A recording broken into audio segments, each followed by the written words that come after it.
అంటే నా పూర్వీకులు ఎవరిని ఆరాధించారు, ఎవరిని సేవించారు, అసలు ఎందులో నుంచి మేము ప్రయాణం చేశాం అనేది తెలుసుకున్నా. మీకు ఒక ఫోటో చూపిస్తాను చూడండి. అది పుస్తకం. ఈ బ్రహ్మంగారి చరిత్ర నేను చదువుతున్నాను. అంతకుముందు అన్ని పూజలు, అన్నీ వెంకటేశ్వర స్వామి అని, రాముడని, కృష్ణుడని, శివుడని, విష్ణు అన్నీ చేశాము. ప్రత్యేకంగా ఈయన గురించి బాగా ఎక్కువ ఇష్టంతో భక్తి చేశాను. కానీ మనసులో అసమాధానం వెంటాడుతుంది, ఏదో వెలితి కనపడుతుంది. నేను ఫాలో అవుతున్నాను, కానీ నేను ఫాలో అవుతున్నది సంపూర్ణ సత్యమేనా, వీళ్ళందరూ కూడా నిజంగా దైవములేనా, వీరు నాకు మోక్షాన్ని ప్రసాదిస్తారా, వీళ్ళని ఆశ్రయించడం ద్వారా నేను నెమ్మది పొందగలుగుతానా, చచ్చిన తర్వాత నిత్య జీవానికి వెళ్ళగలుగుతానా అనే ఆలోచన నాకుంది. ఎందుకంటే ప్రతి మనిషికి మరణం ముగింపు కాదు, మరణం తర్వాత మళ్ళా జీవితం ఉందని అన్ని మత గ్రంథాలు చెప్పాయి. ఖురాన్ గ్రంథం చెప్పింది, బైబిల్ గ్రంథం చెప్పింది, అలాగే హైందవ సాహిత్యం, పురాణాలు కూడా చెప్పాయి. కాబట్టి మానవుడికి చావే ముగింపు కాదు, చచ్చిన తర్వాత మళ్ళా జీవితం ఉంది అని ఈ సాహిత్యాల్లో తెలుసుకొని బ్రతికితే మహాబ్రతికితే 70-80 బ్రతుకుతాం, తర్వాత ఇటుకూడి చేస్తాం. బ్రతుకులో నెమ్మది లేదు, చచ్చినా కూడా నరకం ఉందంటున్నారు. మరి ఇప్పుడు పరిస్థితి ఏంటని చెప్పని బ్రతుకులో సమాధానం దొరుకుతుందా, అది అందని ద్రాక్ష పండేనా, పోనీ సరే బ్రతుకులో అశాంతి ఉందా, చచ్చిన తర్వాత నా మోక్షానికి చేరతామా, నేను సరైన మార్గంలోనే ఉన్నానా అని న్యాయంగా ఆలోచించా. తప్ప రైటా?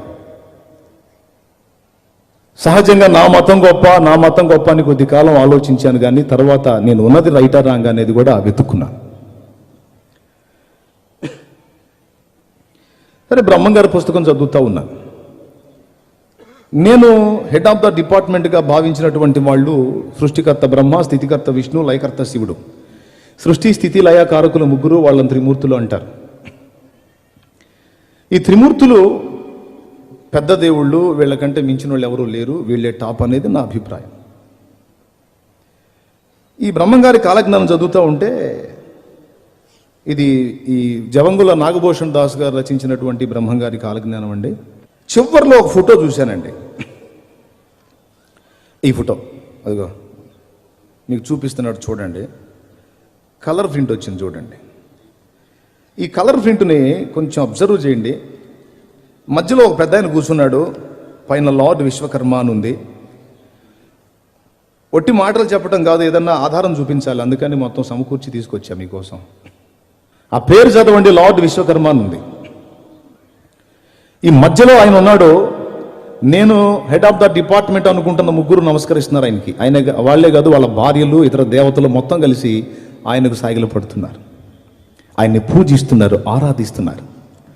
ఒక పక్క శివుడు ఆయన ఆరాధిస్తున్నాడు, విష్ణు ఆరాధిస్తున్నాడు, బ్రహ్మ ఆరాధిస్తున్నాడు, దేవతలు ఆరాధిస్తున్నారు. ఇదిగో కింద సరస్వతి, లక్ష్మి, వీళ్ళు కూడా ఆరాధిస్తున్నారు. మొక్కించుకునేవాడు గొప్ప, మొక్కేవాడు గొప్ప అని ఆలోచించా. మీరు చెప్పండి, ఎవరు గొప్ప? ఎవరు గొప్ప? మొక్కించుకునేవాడే గొప్ప కదా. అరే, సృష్టికర్త బ్రహ్మ అనుకున్నాను, బ్రహ్మ చతుర్ముఖ బ్రహ్మ వచ్చి ఆయనకి నమస్కారం చేస్తున్నాడు, ఈయన ఎవర్రా బాబు అని చెప్పని అనుకుంటే ఆయన గురించి లార్డ్ విశ్వకర్మ అని ఉంది. అప్పుడే చదవటం ఆ పేరు, అంతకుముందు ఆయన గురించి ఏం తెలియదు నాకు. వీళ్ళందరూ దేవతలంతా కలిసి ఆయనకు మొక్కుతున్నారంటే బహుశా ఇతడు పెద్ద దేవుడై ఉంటాడు, ఇతను మెయిన్ అయి ఉంటాడు. ఇతని స్టోరీ నాకు ఎట్ట దొరికిద్దబ్బా అని చెప్పని ఆలోచన చేసుకుంటూ ఉన్నాను. అక్కడక్కడ విచారించాను, కానీ ఆయన చరిత్ర ఎక్కడ దొరకలేదు నాకు. ఓ రోజు చిలకలూరుపేట ఆర్యవైశ్య గ్రంథాలయంలో పురుగు మందుల షాపు పైన ఉంటుంది కదా గ్రంథాలయం, తెలుసుగా. ఆ గ్రంథాలయానికి వెళ్ళి దాశరథి రంగాచార్య గారు తెలుగులోకి అనువదించినటువంటి చతుర్వేద సంహిత తీసుకున్నాను. చతుర్వేద సంహిత తీసుకుని ఫస్ట్ ఋగ్వేద సంహిత తీసుకున్నాను. అదిగో పడింది చూడండి అక్కడ. ఋగ్వేద సంహిత మీరు కూడా దొరుకుతుంది మార్కెట్లో, 1800 ఏమో పెడితే మీకు కూడా దొరుకుతుంది. తెచ్చుకొని స్టడీ చేయొచ్చు ఇంట్రెస్ట్ ఉంటే. ఏమండి, రోజులు లెక్కేసుకుంటే మొత్తం కలిసి మనం 100 ఏళ్ళు బతికితే మనం బతికే రోజులన్నీ 36,500 రోజులు. మొత్తం కలిసి ఒక 50 ఏళ్ళు కూడా బతకం. ఏది 100 ఏళ్ళు బతికితే 36,500 రోజులు మనం బతుకుతుంది. 36,500 రోజులు ఎవరు బతుకుతున్నారు? ఏదో జొన్నన్నో రాగన్నో సజ్జన్నో అవి తిన్నోళ్ళు గత 90 దాకా బతుకుతున్నారు. ఇప్పుడంతా 30 దాటితే షుగరు, 40 దాటితే పొగరు, అంటే బీపీ అంతా వచ్చేస్తుంది. ఇప్పటికే 30 అయిపోయిన వాళ్ళు ఇంకా ఉంది 30, 40 అనుకుందాం. 30 ఏళ్ళు అయిపోయింది ఇప్పటికే. కొంతమందికి 40 అయిపోయింది, కొంతమందికి 50 అయిపోయింది, కొంతమందికి 60 అవుతుంది. 60 ఏళ్ళకి వచ్చి కూడా ఇంకా ఆశ, నేను ఇంకా ఇంకా గట్టిగా బతుకుతాను, ఇంకో 40 ఏళ్ళన్నా బతుకుదు. ఏం బతకవు. ఏదో నీ అంటే భ్రమపడుతున్నావు అట్లా, అంటే చాలా తెలివిగా మోసం చేసుకుంటుంటాడు మనిషి అట్లా. ఇప్పటికే 60కి వచ్చిన వాడు ఇంకా మహాబతికితో 10, 15 ఇప్పటి కాలాన్ని బట్టి. ఒక 15 సంవత్సరాలు ఆయుష్కాలం తీసుకుందాం, లేదా 30 ఏళ్ళ ఆయుష్కాలం తీసుకుంటే 10,000 చిల్లర వస్తుంది రోజులు. 10,000 చిల్లర వస్తుంది. 11,000 రోజులు కూడా లేవు. ఏది 30 ఏళ్ళ వయసు వచ్చిన వాళ్ళు ఇక బతకబోతున్న రోజులు 10,000 పై చిలుకుంటే అంతే. ఇప్పటికే 50 వచ్చిన వాళ్ళకి ఇంకా తగ్గిపోద్ది, 60 వచ్చిన వాళ్ళకి ఇంకా తగ్గిపోద్ది. ఇంకా రోజులు లెక్కేసుకోవటమే. ఒరే ఏంద్ర మమ్మల్ని సావు సావు సావు గురించి చెప్పి బెదిరి పెడుతున్నావు అనుకోకండి. నేను వాస్తవం చెబుతున్నా, దడుచుకుంటే నా తప్పు కాదు అది. నేను నిజం చెబుతున్నా. ఎందుకంటే ఎక్కడైనా కళ్ళు తెరవండి బాబు, అంత రక్త మాంసాలే. ఏ చిన్న అవయవం తేడా పడినా ముసుగేయటమే, ముఖానికి ముసుగేయటమే. అందరూ వస్తారు, అట్ట అయిపోయిందా అంటారు, తీసుకెళ్ళి భూస్థాపన చేసేస్తారు. 11 రోజు 15 రోజు దినం చేస్తారు. క్రైస్తవులు అయితేనే జ్ఞాపకార్థ కూటం పెడతారు. అయిపోయిన తర్వాత ఆ జ్ఞాపకాలు కూడా ఒక సంవత్సరంలో మర్చిపోతారు. ఇంకేం ఉండదు సోదరా. ఎంతటి వాడికైనా ఇదే జీవితం కాబట్టి, ఉండేది కొద్ది రోజులు కాబట్టి జీవిత సత్యం తెలుసుకోవాలి. అందుకని చెప్తున్నాను. ఋగ్వేద సంహిత చదువుతుంటే అందులో నేను బ్రహ్మంగారి కాలజ్ఞానంలో చూసినటువంటి విశ్వకర్మను గురించినటువంటి సందేశం ఒకటి దొరికింది నాకు. చూడండి, ఋగ్వేద సంహిత మొదటి భాగంలో అక్కడ పేజీ నంబర్ కూడా వేస్తుంది. ప్రజాపతి అని ఒక ఆయన కనపడుతున్నాడు. ఆయనకి మొత్తం 39 పేర్లు ఉన్నాయి. 39 పేర్లలో 17వ పేరు చూడండి, కనపడుతుందా మీకు? ఏమనుంది? ప్రజాపతిర్వై విశ్వకర్మ అనుందా? సరే, రెండవ పేరు చూడండి, ప్రజాపతిరగ్ని. ప్రజాపతి అయిన ఒక ఆయన ఉన్నాడు. ఆయనకు మొత్తం 39 పేర్లు ఉన్నాయి. ఆ పేర్లలో మొదటిది ప్రజాపతి, రెండవది ప్రజాపతిరగ్ని, మూడవది ప్రజాపతిర్వై మనః, ప్రజాపతిర్వై వాచస్పతి, సంవత్సరోవై ప్రజాపతి, యజ్ఞ ప్రజాపతి, ప్రజాపతిర్వై సవిత, ప్రాణాహి ప్రజాపతి, అన్నం వై ప్రజాపతి, పతద్వై ప్రజాపతి, ప్రజాపతిర్వై భూతాః, ప్రజాపతిర్బంధు, ప్రజాపతిర్వై హిరణ్యగర్భ, ప్రజాపతిర్వై చంద్రమాః, ప్రజాపతిర్వై మహందేవాః, ప్రజాపతిర్వై మనుః, ప్రజాపతిర్వై విశ్వకర్మ. ఈ విధంగా మొత్తం చాలా పేర్లు ఉన్నాయి. ఇవన్నీ ఒకటికి చెందిన పేర్లే. బాగా వినండి, నేను అర్థం కాని గందరగోళం ఏం చెప్పను. ఈ 39 వీడు సువార్త చెప్తానని కూర్చోబెట్టి ఇవన్నీ చదువుతాడు ఏంది అనుకోవాకండి. ఒక విషయం చూసే, అందుకని చెప్తున్నా. వేద గ్రంథములు ఒక వ్యక్తిని ఎక్స్పోజ్ చేశాయి. అందుకు ఈయన ప్రజాపతిర్వై విశ్వకర్మ అని చెప్పని దొరికింది ఇందులో నాకు. బ్రహ్మంగారి కాలజ్ఞానంలో కనపడ్డ విశ్వకర్మకు వేదంలో చెప్పబడిన పేరు ప్రజాపతి. అగ్ని అన్నా ఆయనేనా? ఓహో, సూర్యుడన్నా ఆయనేనా? ఏది కనపడే సూర్యుడు కాదండోయ్, వాయువన్నా ఆయనేనట. ప్రజాపతిర్వాయు, ప్రజాపతిర్వై సూర్య ఉంది. కాబట్టి ఇన్ని పేర్లు కలిగిన ఈ ప్రజాపతి ఎవరు అని చెప్పని అన్వేషించాను. ఒక విచిత్రమైన సంగతి నాకు కనపడిందండి. ఏంటో చూద్దాం.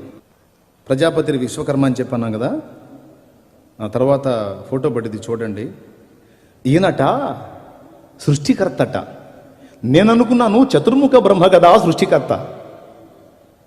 నాకు ఊహ తెలిసిన దగ్గర నుంచి మా తల్లిదండ్రులు చెప్పని, నేను చదువుకున్న దానిలో విన్నాయి, గురుర్ బ్రహ్మ గురుర్ విష్ణు గురుదేవో మహేశ్వర గురు సాక్షాత్ పరబ్రహ్మ తస్మై శ్రీ గురువే నమః అని అది చదవని. నాకు తెలిసి చతుర్ముఖ బ్రహ్మ సృష్టికర్త అనుకున్నాం, కానీ కాదట. ఈ ప్రజాపతే సమస్తమును సృజించినటువంటి సృష్టికర్తట. ఈయన విశ్వకర్మట, విశ్వ నిర్మాణకుడట. చూడండి, నేను పురాణాలు కాదండి వేదం చూపిస్తున్నా. కొంతమందికి వేదం అట్టెట్టుంటుందో కూడా తెలియదు. అదిగో వేదం, ఋగ్వేద సంహిత 2వ భాగం మీకు కూడా దొరుకుతుంది, మార్కెట్లో తెచ్చుకొని చదువుకోవచ్చు. విశ్వకర్మ శరీరములను సృష్టించువాడు, అనుపమ ధీరుడు. అతడు తొలుత జలములను కల్పించినవాడు, తదుపరి జలముల యందు కదలాడు, ద్యావా పృథువులను సృష్టించినవాడు. విశ్వకర్మ శరీరములను సృష్టించినవాడు, క్రియేటర్ అట.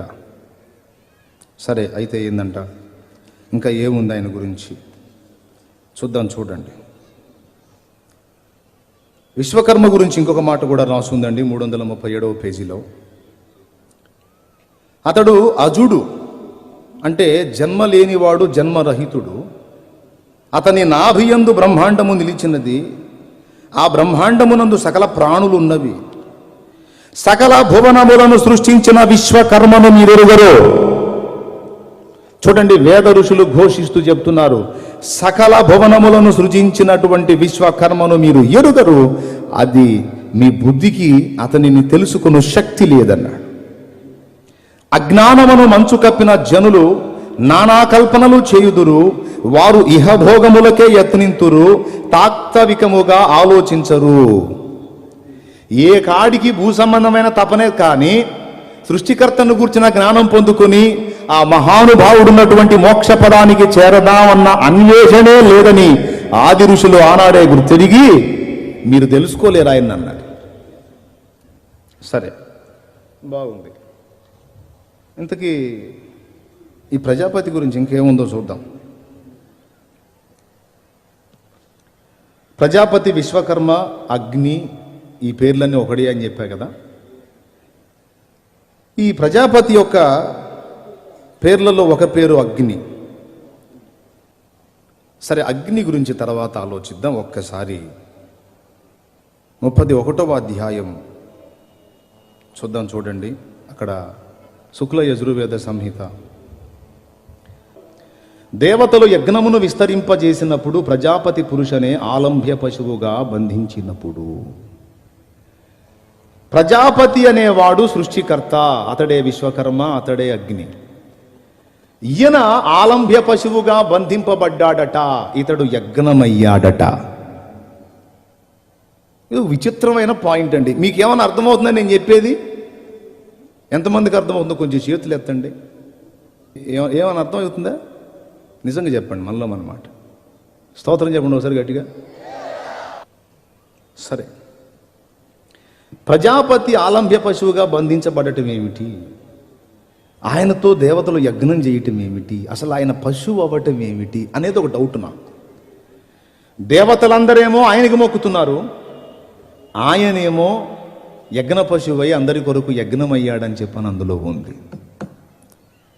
సరే, ఇంకొకటి చూద్దాం. ఈ ప్రజాపతి గారికి ఒక పేరు విశ్వకర్మ, మరో పేరు అగ్ని అన్నాను కదా. సరే, ఇప్పుడు అగ్నిని కూడా చూద్దాం. మొదటి నుంచి రా బాబు, చూస్తూ ఉండండి. నేను స్టోరీ చెప్తా తర్వాత, మీరు రిఫరెన్స్ రాసుకోండి అంతే. కొంతమంది వేదాలలో ఉన్న విషయాలు మీకెందుకు, మీ బైబిల్ ఏదో మీరు చెప్పుకోండి, మా వేదాలతో మీకెందుకు అంటే, సృష్టికర్త అయిన దేవుడు అన్యాయస్తుడు కాదు. ఆయనను గూర్చినటువంటి సందేశము, సత్యము అందరికీ కూడా అందుబాటులోకి తీసుకొని రావటానికి అన్ని మతాలలోనూ ఏదో ఒక విధంగా ఆయనను గూర్చిన సమాచారాన్ని పంపిణీ చేశాడు. దేవుడు అన్యాయస్తుడు కాడు. దేవుడు క్రైస్తవులకే దేవుడు కాదు. కొంతమంది స్వాతిశయ పూర్ణులైన క్రైస్తవ సోదరులు అంటున్నారు, నిజమైన దేవుడు మనకే దొరికాడు, ఇక మిగిలిన మత గ్రంథాలలో ఆయనను గూర్చిన సంగతి ఏం ఉండదని మాట్లాడుతున్నారు. ఏమండి, వేదాలలో యేసు అనే నామము లేదు, కానీ బైబిల్ గ్రంథములో యేసు చేసినటువంటి కార్యాలను జరిగించిన ఒక వ్యక్తి కనపడుతున్నాడు. యేసును పోలిన ఒకడు కనపడుతున్నాడు, అతని పేరు ప్రజాపతి అని ఉంది. అట్లయితే ప్రజాపతులు చాలామంది ఉన్నారు కదంటే ఉన్నారు. దక్ష ప్రజాపతి ఉన్నాడు. బ్రహ్మల్లో కూడా చాలా బ్రహ్మలు ఉన్నారు. పులస్య బ్రహ్మ, విశ్వవసు బ్రహ్మ, రావణుడు కూడా బ్రహ్మే, రావణ బ్రహ్మ, మయ బ్రహ్మలు ఉన్నారు, చతుర్ముఖ బ్రహ్మ ఉన్నాడు. ఈ బ్రహ్మలందరికీ కూడా అతీతంగా పరబ్రహ్మ ఉన్నాడు. పరబ్రహ్మ, బ్రహ్మ అనే పదాన్ని పురుష అంటారు. పురుష అంటే బ్రహ్మ అని. ఈ బ్రహ్మ చతుర్ముఖ బ్రహ్మ కాదండి, వేరు ఈయన పరబ్రహ్మ, అందరికీ టాపులో ఉన్నవాడు. ఎలాంటివాడంటే దేవతలను, దేవదూతలను, మానవులను అందరినీ సృష్టించిన అస్సలు కథానాయకుడు ఈయన అగ్ని అన్నారు. అగ్ని అంటే పొయ్యిలో మనం ముట్టించే అగ్ని, గ్యాస్ స్టవ్ అగ్ని కాదు. అగ్ని అనగానే ముందు అందరికి కనపడేది ఏంటంటే గ్యాస్ స్టవ్ అగ్ని, అగ్గిపుల్ల వేసి ముట్టిస్తే భగభగమంటే అగ్ని అని. అగ్ని అనే పేరు కలిగిన వ్యక్తి. దేవుని గురించి లోకానికి పరిచయం చేయడానికి వేద ఋషులకు కొన్ని వస్తువులను పరిగణలో తీసుకున్నాడు. సృష్టింపబడినటువంటి వస్తువులు, వాటిల్లో అగ్ని ఒకటి. అగ్నికి మీరు మైలంటిస్తారా?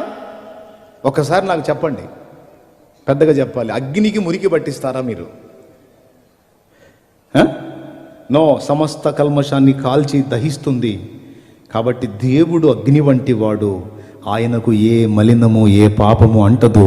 ఆయన పరిపూర్ణ పరిశుద్ధుడు అని చెప్పడానికి అగ్నిని ఎగ్జాంపుల్గా చూపిస్తే, ఆయన అగ్ని వంటి వాడు అన్న సంగతి వదిలిపెట్టి అగ్నికి దండం పెట్టడం మొదలుపెట్టి. గాలి లేని చోట ఎక్కడన్నా ఉందో ఒకసారి చెప్పండి నాకు. మానవ మనుగడ సాగుతున్న ప్రపంచంలో గాలి లేని ప్రపంచం, గాలి లేకుండా మనుషులు బతుకుతున్నది ఎక్కడన్నా ఉందా? ఇండియాలో గాలి ఉంది, అమెరికాలో ఉందా లేదా? చెప్పండి, ఉందా? అరే ఇండియాలో కదా గాలి ఉండేది, అమెరికాలో ఎట్టుందబ్బా? సరేలే కానీ పాకిస్తాన్లో ఉందా గాలి? ఉంది, ఇప్పుడు సూపర్గా ఉంది. సరే, ఏ దేశంలోనన్నా చూడు గాలి ఉంది. వాయువు అని దేవుణ్ణి పిలిచారు. వాయువు అంటే గాలి, దేవుడు గాలి అని కాదు. గాలి ఎలాగా ప్రపంచం, మానవ జాతి, జీవకోటి బ్రతకటానికి సర్వవ్యాపకమై ఉన్నదో, దేవుడు అలాగా అంతటా సర్వాంతర్యామిగా ఉన్నాడు. దేవుని సర్వాంతర్యామి తత్వానికి గుర్తుగా గాలిని చూపించారు వేద ఋషులు. సూర్యుడు, దేవుణ్ణి సూర్యుడితో పోల్చారు. కనబడుతున్న సూర్యబింబం కాదు, దీన్ని చూపించి దేవుడు ఇలా ఉంటాడని చెప్పారు. ఎలానో తెలుసా? ఇక్కడ మనకి పొద్దు పొడుస్తుంది, ఇప్పుడు నైట్ అయింది కదా. అమెరికాలో ఇప్పుడు ఎట్లా ఉంటుంది చెప్పండి? వాళ్ళకి నైట్ అయితే అదేంది, ఇక్కడ ఒక సూర్యుడు అక్కడ ఒక సూర్యుడు ఉండొచ్చుగా? లేదు లేదు, ఒక్క సూర్యుడే డ్యూటీ చేయాలి. ఇక్కడ మనకి అదృశ్యం అయితే వాళ్ళకి ప్రత్యక్షం అవుతాడు, వాళ్ళకు ప్రత్యక్షం అయితే మనకు అదృశ్యం అవుతాడు. ఈ ఒకడే, ఒక సూర్యబింబమే ప్రపంచమంతటికి వెలుగునివ్వాలి. అర్థమైందా? మన దగ్గరే ఆగిపోయాడు అనుకో, అమెరికా చీకట్లో ఉంటుంది. కాబట్టి లోకమంతటికి వెలుగునిచ్చినట్లుగా ఒక సూర్యుడు ఎలాగా ఉన్నాడో, సర్వ విశ్వానికి నీతి సూర్యుడు కూడా అలానే ఉన్నాడు దేవుడు అని చూపించడానికి వేద ఋషులు సూర్యుడిని, అగ్నిని, వాయువుని పోల్చారు. అంతేగాని అగ్ని అనగానే పొయ్యిలో అగ్ని, వాయువు అనగానే మనకు వీచే గాలి, సూర్యుడు అనగానే కనపడుతున్న సూర్యబింబం అని చెప్పని, సూర్యుడు అని చెప్పని అన్నందుకు సూర్య నమస్కారం చేస్తున్నారు. పోనీలే, అదన్నా మంచిది, హెల్త్కు మంచిది. సూర్యకిరణాలు మన చర్మం మీద పడితే కొన్ని మంచి పనులు జరుగుతాయి, హెల్త్కు మంచిది. సూర్యుడు ఎలాగ లోకమంతటికి ఒక్కడే వెలుగునిస్తున్నాడో, దేవుడు కూడా లోకమంతటికి వెలుగై ఉన్నాడు. మనుషుల కార్యాలు చక్కబెట్టుకోవటానికి, మన స్థితిగతులు చూసుకోవటానికి ఆ సూర్యబింబం వెలుగు లేకపోతే మనకంత అంధకారమే. కాబట్టి దేవుని నీతి సూర్య ప్రకాశం మనకు లేకపోతే మన బ్రతుకు మనకు అర్థం కాదు. అది చెప్పటానికి మహానుభావులకు వేరే పోలిక లేక సూర్యుని పోల్చారు. కాబట్టి ఇప్పుడు దేవుడు అగ్ని అన్నాం అంటే పొయ్యిలో అగ్నే, మరేంటి? అగ్ని లాంటి వాడా? అలాగే అన్నం పరబ్రహ్మ స్వరూపం అన్నారు. ఏమన్నారు? అన్నం పరబ్రహ్మ స్వరూపం అంటే అన్నం దేవుడని కాదు. ఈ అన్నం తింటే మనం ఎలా జీవిస్తున్నామో శాశ్వతంగా మనం జీవించాలంటే ఆ పరబ్రహ్మాన్ని భుజించాలి అన్నాడు. పరబ్రహ్మాన్ని భుజించటమా? బ్రహ్మంగారి తత్వాల్లో కూడా ఉంది. పండు దేవదారి పండు, ఆ పండు దొరికిన వారికి పండగయుండు, పండు దేవదారి పండు. పరబ్రహ్మ ఆహారం అవుతాడట. ఆయన్ని స్వీకరించినట్లయితే ఇక మనకు నిత్య జీవం అట. అన్నం పరబ్రహ్మ స్వరూపం అంటే ఈ అన్నం కాదు. ఈ అన్నం 2 రోజులు ఉంచితే పాచిపోద్ది, మనమే వాసన తట్టుకోలేము. కానీ ఈ అన్నం మనకి ఎలా దేహానికి జీవాన్ని ఇస్తుందో, మన ఆత్మకు శాశ్వత జీవం ఇచ్చేది దేవుడు. ఆయనే మనకు ఆహారమై వస్తాడు అన్నాడు. జీవాహారం యేసు ప్రభు నేనే అన్నాడు. బైబిల్ గ్రంథంలో 84వ కీర్తన 11వ వచనం మీరు చదివితే, దేవుడైన యెహోవా సూర్యుడును కేడెమునై ఉన్నాడని ఉంది. బైబిల్ గ్రంథం అపోస్తల కార్యం 2వ అధ్యాయం 1వ వచనం చదివితే, పరిశుద్ధాత్మ వాయువు వలె బలముగా వీచు గాలి వంటి శబ్దం ఒకటి కలుగగా అనుంది. తర్వాత అక్కడ ప్రార్థన చేస్తున్న వాళ్ళందరి మీద ఆయన అగ్ని వలె, అగ్ని నాలుకలుగా విభాగింపబడి వారిలో ఒక్కొక్కరి మీద రాలుగా వారు పరిశుద్ధాత్మతో నిండిన వారై అన్య భాషలో మాట్లాడి దేవుని మహిమపరచిరి అని ఉంది. బైబిల్ గ్రంథంలో చెప్పబడుతున్నటువంటి యేసు కూడా, దేవుడు కూడా అగ్నితో పోల్చబడ్డాడు, గాలితో పోల్చబడ్డాడు, సూర్యునితో పోల్చబడ్డాడు. పోలికలు ఉన్నాయా లేవా? వేదంలో నేను ఇప్పుడు చూపిస్తాను మీకు, ఒక్కసారి చూడండి. కొంపతీసి ఇది బైబిల్ అనుకునేరండో, బైబిల్ కాదు. ఫస్ట్ పేజీ చూపించున్నాను, 33వ అధ్యాయం. అసలు మన దేవతల సంఖ్య ఎంతో చెప్పాడు అక్కడ, చూడండి ఒక్కసారి. అదిగో 7వ పాయింట్లో ఉంది, అండర్లైన్ చేశాను చూడండి. 33,33,33,333 మంది దేవతలట. ఈ 33,33,33,333 మంది దేవతలు అగ్నినే అర్చింతురు అని ఉంది బైబిల్ వేదంలో. అగ్నినే అర్చింతురు అంటే ఆరాధిస్తారట. ఇందాక విశ్వకర్మను అందరు ఆరాధిస్తున్నారు చూడండి, అట్లాగే దేవతలంతా కలిసి అగ్నిని అర్చిస్తున్నారు అని ఉంది ఇందులో. అంటే అగ్నిని ఆరాధిస్తున్నారు. ఇంతకీ అగ్ని ఎవరో మళ్ళీ ఒక్కసారి చూద్దాం. పేజీ తిప్పండి జస్ట్ అంతే. పూర్వము అగ్నియే పశువై ఉండెను, దేవతలు అగ్ని పశువుతోనే యజ్ఞము చేసినారు. అగ్ని భూలోకమును జయించినాడు, అగ్నియే భూమికి అధిపతి అయినాడు. అగ్ని అని చెప్పి ఒక వ్యక్తిగా మాట్లాడుతున్నాడు. అతడు వాడుతున్నాడు పూలింగం. అంటే అతడు ఒక వ్యక్తి, అతని పేరు అగ్నిట. అతడు పశువు అయ్యాడట. దేవతలు అగ్ని పశువుతో యజ్ఞం చేశారట.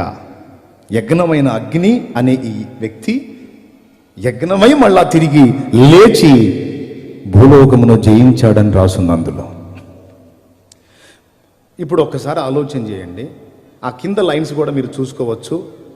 వాయువు పశువై ఉండెను, దేవతలు వాయు పశువుతో యజ్ఞము చేసినారు అని చెప్పని వాయువు గురించి మాట్లాడతాడు.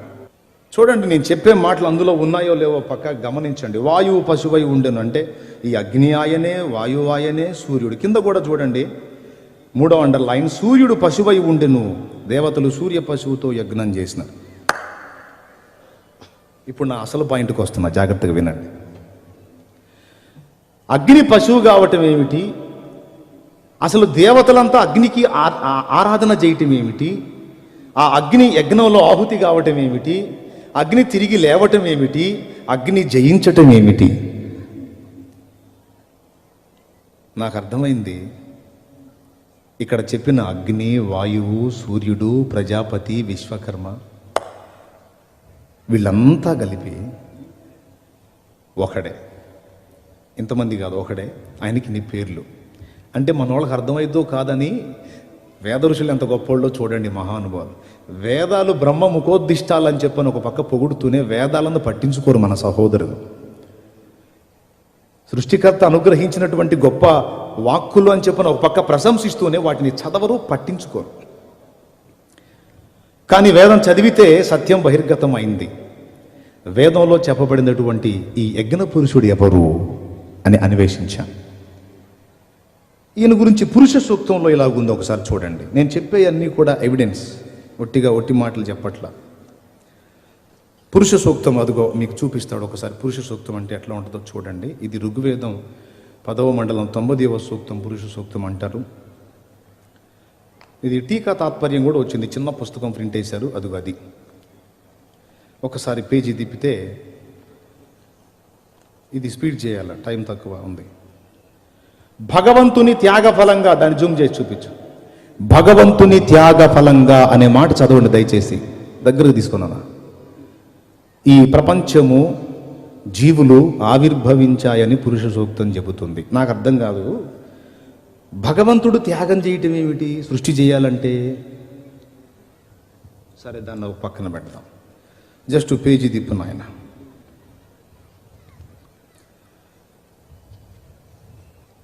చూడండి, సృష్టి సైతం ఇటువంటి మహాయజ్ఞం వల్లనే సంభవించింది. ఈ అక్షరాలు మీకు కనపడుతున్నాయా? కనపడుతున్నాయా? ఎంతమంది కనపడుతున్నాయి? చేతులు ఎత్తండి.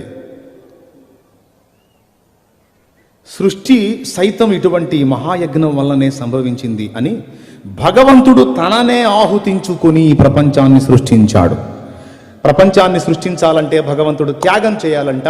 ప్రపంచాన్ని సృష్టించాలంటే భగవంతుడు తనను తాను ఆహుతించుకోవడానికి ఇష్టపడాలంట. నేను చెప్పానా? బైబిల్ చెప్పిందా? కాదు, వేదము చెప్పింది. నేను మన సహోదరులను అడుగుతున్నాను, వేదం చెప్పినటువంటి ఈ మహానుభావుడు ఎవరు? యేసు కాదు అన్నాం, ఓకే, మరి ఎవరు అని నేను అడుగుతున్నాను. నేను అంటున్నాను, ఈ వ్యక్తి యేసే అని. ఎందుకంటే 33,33,33,333 మంది దేవతలలో ఎవ్వరూ కూడా ఈ విధంగా యజ్ఞమై తిరిగి లేచినటువంటి దేవత కానీ దేవుడు కానీ మరొకరు కనబడరు. హైందవ సాహిత్యం అంతా వెతికి నాకు చూపించండి, నేను తప్పకుండా నేర్చుకుంటాను. నేనేం గర్విష్ఠిని కాదు, నేను మతోన్మాదిని అంతకన్నా కాదు, మత ఛాందసవాదిని కాదు, సత్యప్రేమికుణ్ణి. ఎందుకంటే సత్యం నన్ను స్వతంత్రునిగా చేసింది, అందుకని సత్యం చెప్తున్నాను, సత్యాన్ని నమ్ముకున్నాను. దేవునికి మహిమ కలుగును గాక. హల్లెలూయా. ఇందులో చెప్పబడుతున్నటువంటి ఈ వ్యక్తులు ఎవరు? ఒకడా లేకపోతే అనేకులు అంటే ఒకడే అని నేను సాక్ష్యం ఇచ్చాను. అసలు ఆయన త్యాగం చేయటం ఎందుకు అవసరమైంది, ఆయన ఆహుతి కావటం ఎందుకు అవసరమైందంటే చెప్తా వినండి. ఈ సృష్టి ఏది లేనప్పుడు దేవుడు సృష్టి చేయాలనుకున్నాడట. సృష్టి చేయాలనుకుంటే దేవునికి ఒక ప్రశ్న తారసిల్లింది. నేను నా వంటి వ్యక్తులను తయారు చేస్తాను. నేను తయారు చేసినటువంటి వ్యక్తులు వాళ్ళకి నేను ఇచ్చిన స్వేచ్ఛను బట్టి నాకు వ్యతిరేకమైన కార్యాలు చేసే అవకాశం ఉంది. స్వేచ్ఛనివ్వకుండా నియంతృత్వం చేసి వాళ్ళని కట్టడి చేసుకుంటే నాకు సాటిస్ఫాక్షన్ ఉండదు. ఎందుకంటే నేను ప్రేమస్వరూపిని కనుక నేను వారికి స్వేచ్ఛనిస్తాను, వారి నుంచి కూడా స్వేచ్ఛాయుతమైన ప్రేమను నేను కోరుకుంటాను. ఉదాహరణకి ఈ అబ్బాయిని ఇక్కడ గన్ను పెట్టి నేను చెప్పిందంతా చేయించుకోవచ్చా లేదా? పెద్దగా చెప్పండి. ఇక్కడ గన్ను పెట్టి నేను చెప్పిన పనులన్నీ చేయించుకోవచ్చా లేదా? చేస్తాడా చేయడా? చెప్పు, చేస్తావా చేయడా? ఎందుకు భయపడి? ఎందుకంటే చంపేస్తాడేమో లేని అది ప్రాణభయంతో చెప్పిందల్లా చేస్తాడు, ఏం చెప్తే అది చేస్తాడు కదా.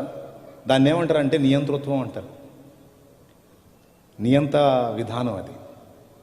నేను చెప్పినవన్నీ చేస్తున్నాడు, కణతం మీద గన్ను ఉంది, ఇతనికి నేనంటే అంత ప్రేమో అని నేను చెప్పుకున్నాను అనుకో, మీకు అది పెద్ద జోకా కాదా? నేను ఏ గన్నులు పెట్టకుండా అతనికి స్వేచ్ఛనిచ్చి అతనికై అతను వచ్చి నన్ను నా మంచితనాన్ని తెలుసుకుని నన్ను ప్రేమించాడు అనుకో, అది నిజమైన ప్రేమ. దేవుడు ఎప్పుడు బలవంత ప్రేమలు ఇష్టపడడు. స్వచ్ఛందంగా ఆయన మంచితనాన్ని తెలుసుకొని మనంతటా మనం ప్రేమించడానికి ఇష్టపడతాడు, కానీ భయపెట్టి గందరగోళం చేసి ప్రేమించమనే సైకో కాదు దేవుడు. ఈ మధ్య కొంతమంది యవనస్తులు ఆడపిల్లల దగ్గరికి వెళ్ళి గొంతు మీద కత్తి పెట్టి లవ్ చేస్తావా లేదా అంటున్నారు. గొంతు మీద కత్తి పెట్టి లవ్ చేస్తావంటే ఏమంటుంది? ఇక మరి పిచ్చోడు లవ్ చేయకపోవటం ఏంట్రా నాయన, నువ్వంటే నాకు చాలా ఇష్టం, నేనే చెబుదాం అనుకుంటున్నాను, నువ్వే చెప్పావు, అసలు నీలాంటి వాడు దొరుకుతాడని నాకు. ముందు కత్తిది బాబు అంటది. కత్తి తీసి నాకు ఇంటికి చేరినాక ఇంకోటి కనపడిన కూడా కనపడతాం. చేసుకో అట్లాంటి వాడిని చేసుకోవాలా. వాడికి ఎప్పుడు కోపం వస్తే అప్పుడు గొంతు మీద కత్తి పెడతాడు. ఇక వాడితో సుఖం ఎక్కడ ఉంటుందండి? కానీ సైకో ప్రేమ, వాడు ప్రేమించకపోతే చంపేస్తున్నాడు. నేను చెప్తున్నాను, దేవుడు అలాంటోడు కాదు. నీకు ఫ్రీడమ్ ఇస్తాడు, నువ్వు ఆయన మంచితనం తెలుసుకొని నీ అంతటా నువ్వు ఆయన్ని ప్రేమించేది ఇష్టపడతాడు. సృష్టికర్త ఆలోచించాడు, నేను దేవదూతలను చేస్తాను, మానవులను చేస్తాను, వాళ్ళకి స్వేచ్ఛను ఇస్తాను. ఇచ్చిన స్వేచ్ఛను దుర్వినియోగం చేసుకుని ఒకవేళ వాళ్ళు పాపం చేస్తే, అంటే నాకు వ్యతిరేకమైన పనులు చేస్తే, నా చేతులతో నేనే వాళ్ళని శిక్షించాల్సి వచ్చింది కదా. అసలు ఉనికిలో లేని వాళ్ళని తేవటం ఎందుకు? వాళ్ళకి స్వేచ్ఛనివ్వటం ఎందుకు? వాళ్ళు నాకు వ్యతిరేకమైన కార్యాలు చేయటం ఎందుకు? నేనే వాళ్ళని శిక్షించడం ఎందుకు? అసలు చేయకుండా ఉంటే పోలా? కరెక్టా కాదా మీరు చెప్పండి? అలాగని చెప్పని చేయలేదనుకో, ఆ ప్రేమస్వరూపి యొక్క ప్రేమకు అర్థం లేదు, ఆ ప్రేమను పంచుకునే అవకాశం లేదు. పొద్దంతా చాకిరీ చేసి సాయంత్రం ఇంటికి వచ్చేటప్పుడు మన నాన్న కాయలు అవి తీసుకొని వస్తాడు. లేకపోతే నువ్వైనా తమ్ముడు పొద్దంతా చాకిరీ చేసి ఇంటికి పోయేటప్పుడు పిల్లలకి ఏం తీసుకెళ్తావు? కాయలు పళ్ళు తీసుకెళ్తావు కదా. తీసుకెళ్ళి ఇంటికి పోగానే భార్య వస్తుంది, కవర్ తీసుకుంటుంది, పిల్లలు వస్తారు, తల ఒక పండు తీసుకుంటారు. నాన్న తెచ్చాడు అంటే పొద్దున్న నుంచి చేసిన చాకిరీ అంతా మర్చిపోతాడు. వాడు ఇంకోటి తీసుకోరా, ఇంకోటి తీసుకోండి, ఇది తిని ఇంకోటి తింటాను అంటాడు అనుకో. సరే, ఒకడు కడుపాత్ర పిల్లలు ఉంటారు, తెచ్చినోడికి ఒక కాయ కూడా ఉంచరు. కొంతమంది పిల్లలేమో కాయలు తెచ్చిన దానికి ముద్దు పెడతారు. ఒకడు ఉంటాడు దుండగుడు, ఒక చూపు చూస్తాడు, ఆ కవర్కి వెళ్ళి దాన్ని లాక్కుంటాడు, ఇంకేమన్నా తెచ్చావా అంటాడు.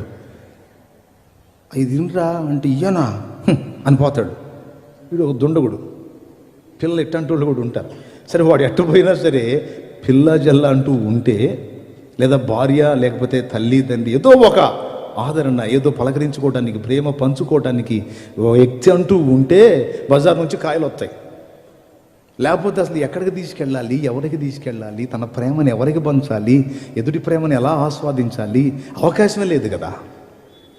తన ప్రేమని పంచుటకు, ఎదుటి వాళ్ళ ప్రేమను పొందుటకు పరమాత్మ కోరుకున్నాడు. అందుకే సృష్టి చేయాలనుకున్నాడు. అయితే ఈ చిక్కు సమస్య వచ్చింది ఏంటంటే, ఖచ్చితంగా మనం పాపం చేస్తామని ముందే తెలుసు ఆయనకి.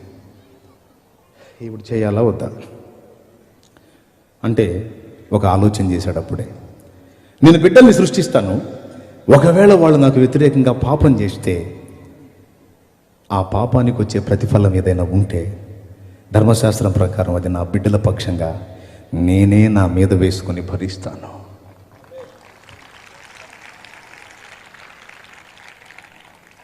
వారి పాప భారాన్ని, వారి పాపం కొరకు చెల్లించాల్సిన వేళను నేను చెల్లించుట ద్వారా నా ప్రేమ ఎట్టిదో వారు తెలుసుకుని స్వచ్ఛందంగా వాళ్ళంతటా వాళ్ళే పాపక్రియలు మానేసి నన్ను హత్తుకుంటారు. ఆ బిడ్డల్ని ఇదిగో నేను ఇప్పుడే చూసి ఉన్నాను అని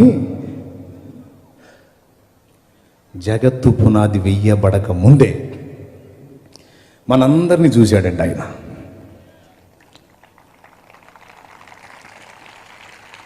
షాలేమును చూశాడు అప్పుడే, కిరణ్ చూశాడు అప్పుడే, సాల్మాన్ అని చూశాడు అప్పుడే.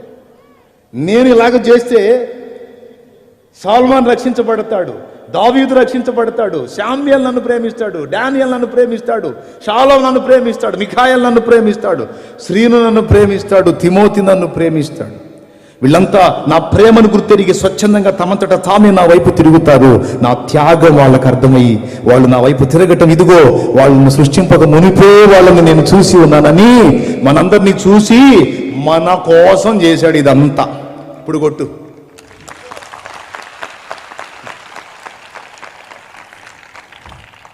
ఎవరి కోసం చేశాడు? మన కోసం. ఆయన ప్రయాస వట్టిదైందా?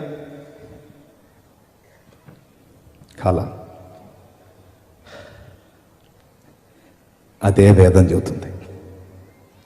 భగవంతుని త్యాగ ఫలంగా ప్రపంచము జీవులు ఆవిర్భవించాయి. చూపించగా ఏం త్యాగం అంటే మన పాప భారాన్ని ఎత్తుకోవడానికి సిద్ధపడాలి.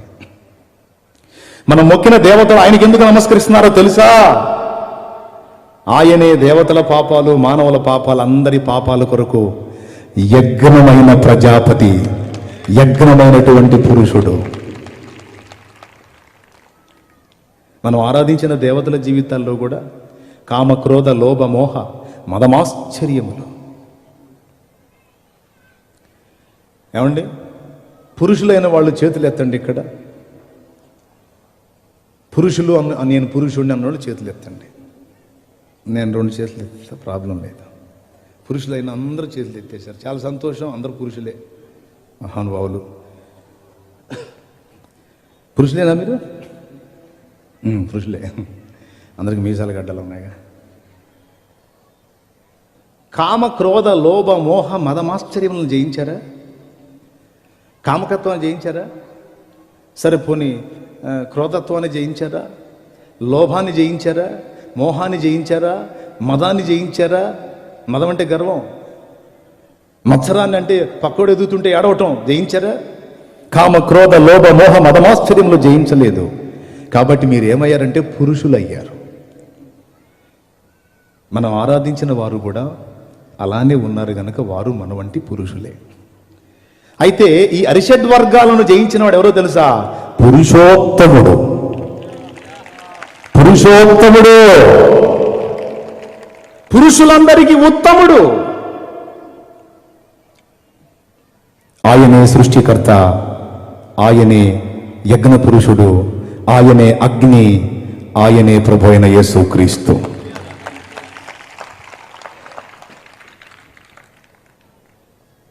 ఒకవేళ నేను చెప్తుంది ఇది సత్యం కాదు అని ఎవరైనా హైందవ సోదరులు అంటే నేనేమనను. మరి ఇందులో చెప్పబడినటువంటి ఈ వ్యక్తి ఎవరో నాకు కొంచెం ఒక పుస్తకం రాసిస్తే నేను చదువుకొని నేను వాటిని పంచుతా. ఎవరికో తెలుసా? క్రైస్తవ సంఘానికి పంచుతా. దేవునికి స్తోత్రం. ఇది భవిష్య మహాపురాణం. ఇందులో యేసుక్రీస్తుని గురించి స్పష్టంగా రాసుంది. ఇప్పుడు దాకా వేద సాక్ష్యం చెప్పాను, ఇప్పుడు పురాణ సాక్ష్యం, భవిష్య పురాణం. అది భవిష్య పురాణం. పైన ఉంది చూడండి, పేరు భవిష్య మహాపురాణం అని. అందులో లోపల పేజీ చూడండి జాగ్రత్తగా. ఆ పైన చూడండి, శాలివాహనుడు యేసు ప్రభు అనే మాటలు ఉన్నాయి. ఒకనాడు యుగపురుషుడును శకపురుషుడునైన శాలివాహన చక్రవర్తి హిమగిరి శిఖరం మీదికి వెళ్ళాడు. అక్కడ హోణదేశ మధ్యంలో నున్న పర్వతంపై అతనికి ఒక సుందర పురుషుడు కనబడ్డాడు. అతని శరీరం గౌరవర్ణ కాంతులను ప్రసరింపజేస్తుంది. ఏమండి, అతన్ని చూడగానే అప్రయత్నంగా కలిగిన ప్రసన్న భావంతో చక్రవర్తి అడిగాడు, మహానుభావ మీరెవరు అని. అప్పుడు ఆయన అన్నాడు, నేను ఈశపుత్రుడను, అంటే దైవ కుమారుడను, కుమారి గర్భము నుండి ఉత్పన్నమైన వాడను. పెండ్లైన ఆమె శ్రీమతి, పెండ్లి కాని ఆమె కన్య కుమారి అంటారు. కుమారి గర్భము నుండి ఉత్పన్నమైన వాడను, నేను మ్లేచ్ఛ ధర్మ ప్రచారకుడను, సత్యవ్రతమందు స్థితుడను అని యేసు తను గూర్చి తాను చెప్పుకున్నాడని శాలివాహనుడు సాక్ష్యం ఇచ్చినట్టు భవిష్య పురాణంలో ఉంది. అసలు మా హైందవ సాహిత్యంలో మీ యేసు గురించి ఎందుకు ఉంటుందండి బాబు? మీదేదో మీరు చెప్పుకుంటారు నాయనా అని చెప్పని మొత్తుకుంటున్నారు. నా బాధ ఏంటంటే, మనవాళ్ళ బాధ ఏంటంటే, దేవుడు అన్యాయస్తుడు కాడు సోదరా, ఆయన నిజమైన దేవుడు. ఆయన మీకు ముస్లిం సోదరులకి, క్రైస్తవ సోదరులకి, అందరికీ తన గురించి సమాచారం, ఇన్ఫర్మేషన్ ఇచ్చున్నాడు. ఆయన కొంచెం చూస్తే మీరు బతికిపోతారు, నరకం తప్పించుకొని పరలోకం వస్తారని మేము కొట్టుకుంటుంటే వాళ్ళేం మమ్మల్ని కొడతారు, తిడతారు, చంపుతామంటారు, ఏదేదో అంటారు. ఏమైనా సచ్చినా సరే సత్యం చెప్పే సత్యం.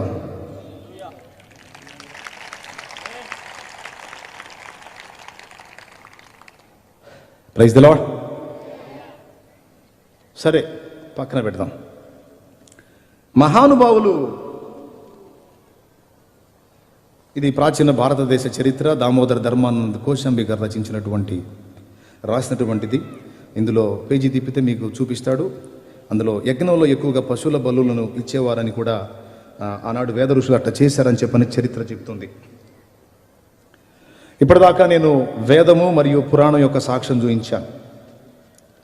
ఇప్పుడు మీకు యేసును గురించి మహానుభావులు ఏమని చెప్పారో చూపిస్తాను చూడండి. నా చేతిలో ఉన్నటువంటి ఇదిగో ఈ పుస్తకం ప్రబోధ రత్నాకరం, అక్కడ వేస్తాడు చూడండి. ఇప్పటిదాకా వేదం యొక్క రెఫరెన్స్లు ఇచ్చాను. సత్యాన్వేషణ ఉంటే రాసుకుంటారని అనుకున్నాను. చాలామంది సుతారం చూస్తున్నారని అర్థమైంది నాకు. దయచేసి కొంచెం రాసుకోవటానికి ట్రై చేయండి, రిఫరెన్స్ కోడ్ చేసుకోండి. చూడండి ప్రబోధ రత్నాకరం, అదిగో స్వామి వివేకానంద గారి యొక్క ప్రబోధాలు అందులో ఉన్నాయి. ఆ మహానుభావుడు యేసుని గురించి ఏం సాక్ష్యం ఇచ్చాడో చూడండి. యేసు పరాయి మత దేవుడు, యేసు మన దేవుడు కాదు, మనదంతా వేరే మతం, మనది గొప్ప మతం అంటున్నారు కదా. ఆ సంగతి స్వామి వివేకానందుడికి తెలియదా? ఆయన అంటున్నాడు. ప్రబోధ రత్నాకరం మొదటి పేజీలోనే ఈ మాట రాస్తుంది చూడండి. ఆదిలో శబ్దం ఉండింది, అది దేవుని వద్ద నుండింది, అది శబ్దమే దేవుడు.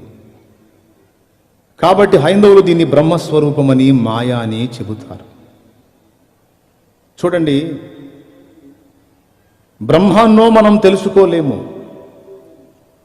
పరమపితను మనం తెలుసుకో జాలము, పరమపుత్రుని మాత్రమే తెలుసుకోగలం. మానవ రూపంలోనే క్రైస్తు మూలంగా మాత్రమే బ్రహ్మాన్ని గాంచగలమని చెప్పని అందులో ఉంది. ఒకసారి చూడండి నేను చెప్పింది అందులో ఉందో లేదో. ఎందుకంటే ఎన్ని చెబుతారండి కల్లబొల్లి మాటలు, ఎన్నో ఉన్నాయంటావా అంటారు. ఇదిగో బాబు సాక్ష్యం. మహానుభావులు, సంఘ సంస్కర్తలు వారు ఇచ్చిన స్టేట్మెంట్ యేసును గురించి, పరమపితను మనం చేరాలి అంటే పరమపుత్రుని ద్వారానే, మానవ రూపంలో క్రీస్తు ద్వారా మాత్రమే బ్రహ్మాన్ని గాంచగలం. అంటే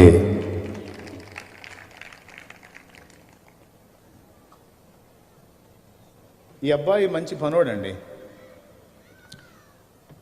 ఈ అబ్బాయి ద్వారా మాత్రమే నేను అనుకున్న పాట పాడించగలను అని నేనంటే, ఇంక మిగిలిన వాళ్ళ వల్ల కొంచెం పెద్దగా చెబితే అనేగా, ఈ అబ్బాయి ద్వారా మాత్రమే జరుగుతుంది అంటే మిగిలిన వాళ్ళ వల్ల.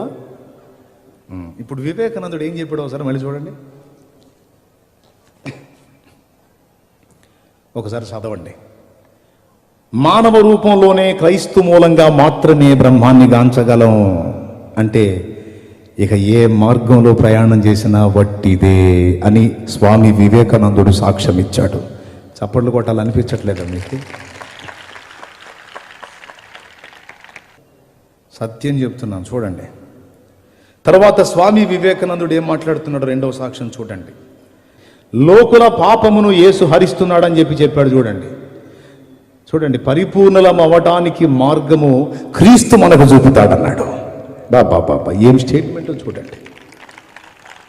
నువ్వు సంపూర్ణ దైవత్వాన్ని స్వతంత్రించుకోవాలంటే ఆ రూట్ యేసు మాత్రమే చూపిస్తాడు. ఇక ఏ విధంగా తిప్పలు పడ్డా ఒట్టిదే అంటున్నాడు. ఉంది చూడండి. మూడవ మాట, ఫస్ట్ మాట చెప్పాడు యేసు ద్వారా మాత్రమే మనం సృష్టికర్తను గాంచగలం. రెండోది చెప్పాడు యేసు లోకుల పాపాన్ని హరిస్తున్నాడు. మూడోది చెప్తున్నాడు ఆయనలో ఎలాంటి అపరిపూర్ణత లేదు, ఆయన అన్నిటినీ జయించిన వాడు, పరిపూర్ణ పరిశుద్ధుడు అని. నజరేయుడగు యేసును గురించి మహానుభావుడు స్వామి వివేకానందుల వారు ఎలుగెత్తించిన సాక్ష్యం అది. నేనేదో నా నోటి మాటలు చెప్తే తప్పవుతుంది. నేను కోరుకుంటున్నది ఏంటంటే, నా సహోదరి సహోదరులు అందరూ హైందవులు మంచోళ్లే, ముస్లింలు మంచోళ్లే. దేవుడు క్రైస్తవులకే స్పెషల్ కాదు. అపోస్తల కార్యం 10వ అధ్యాయం 34వ వచనం ఇలాగుంది, చదువు ఒక్కసారి. దేవుడు పక్షపాతి కాడని, దేవుడు పక్షపాతి కాడు అని నిజముగా గ్రహించను. ప్రతి జనములోను. చూడండి చూడండి చూడండి, హిందువు కావచ్చు, ముస్లిం కావచ్చు, క్రైస్తవుడు కావచ్చు, బౌద్ధుడు కావచ్చు, అరబ్బు కావచ్చు, ఎవరైనా కావచ్చు, ప్రతి జనములోనూ ఆయనకు భయపడి నీతిగా నడుచుకుని వారిని ఆయన అంగీకరించును. లేరా వేరే మతాలలో నీతిమంతులు? లేరా వేరే మతాలలో సత్యాన్వేషకులు? వేద ఋషులు క్రీస్తు పూర్వం 2000 ఏండ్ల నాడు, అంటే దాదాపు 4000 సంవత్సరాల క్రితం ఆ మహానుభావులు చెట్ల కింద పుట్టలు మొలిచిన దాకా తపస్సులు చేసి ప్రత్యక్షతలు పొందుకొని ఆ మహానుభావుని కూర్చున్న కొన్ని నిరూపణలు, కొన్ని పోలికలు అప్పటికి యేసు నామం బయలుపరచబడలేదు గనుక ఆ యేసును గురించిన కొన్ని పోలికలు ఇందులో ఉన్నాయని చూపిస్తున్నారు. వారికి ఎవరు చెప్పారు ఈ సంగతి? రక్తం చిందించకుండా పాపక్షమాపణ కలగదన్న సంగతి వాళ్ళకి ఎవరు చెప్పారు?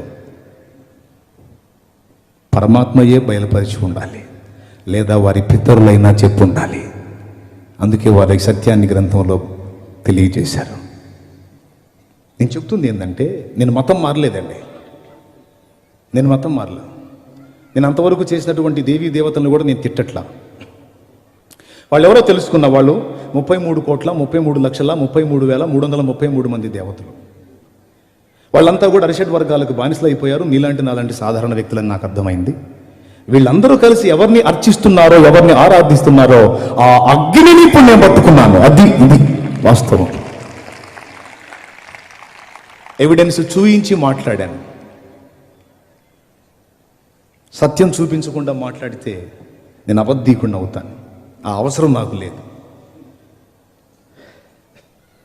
స్వామి వివేకానందుల వారు మహానుభావుడు. జీవిత చరిత్ర ఏమన్నాడో తెలుసా? అది చరిత్ర. ఆ పుస్తకంలో చెప్తున్నాడు మహానుభావుడు. ఎంత బంగారు మాట అన్నాడో చూడండి. సంఘ సంస్కర్తలు జ్ఞానుల మాట యేసుని గురించి, ఈయనెవరండి? ఈయన క్రైస్తవుడా, అన్యుడా, లేకపోతే ఎవరండి ఈయన? మన భారతీయుడు, మన భారతదేశ ఔన్నత్యాన్ని ప్రపంచ దేశాలకు చాటి చెప్పిన ఘనుడు స్వామి వివేకానందుల వారు. ఆయన ఒరిజినల్ హిందూ. కానీ ఏమని మాట్లాడుతున్నాడో తెలుసా? అది మనస్తత్వం, వ్యక్తిత్వం అంటే. ఆనాడు యేసు పాదాలు పాపాత్మురాలైన స్త్రీ తన కన్నీళ్లతో కడిగింది. ఒకవేళ యేసు ఉన్న టైములో, ఆయన భూమి మీద మానవ శరీరంతో ఉన్న టైములో నేను ఆయన ఉన్న ప్రాంతంలో ఉంటే కన్నీటితో కాదు, నా హృదయ రుధిరంతో కదా కడిగి ఉండేవాడిని అన్నాడట. నా గుండెలోని రక్తముతో కడిగేవాడిని అన్నాడట.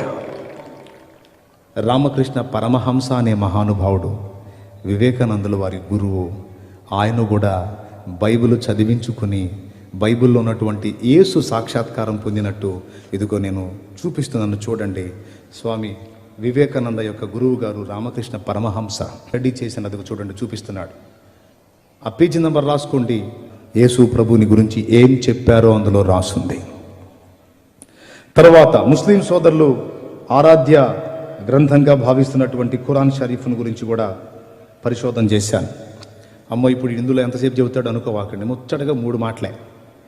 ఇప్పటిదాకా నేను వేద ఋషులు ఏం చెప్పారు, తర్వాత సంఘ సంస్కర్తలు ఏం చెప్పారు అనే సంగతిని మీకు చూయించాను.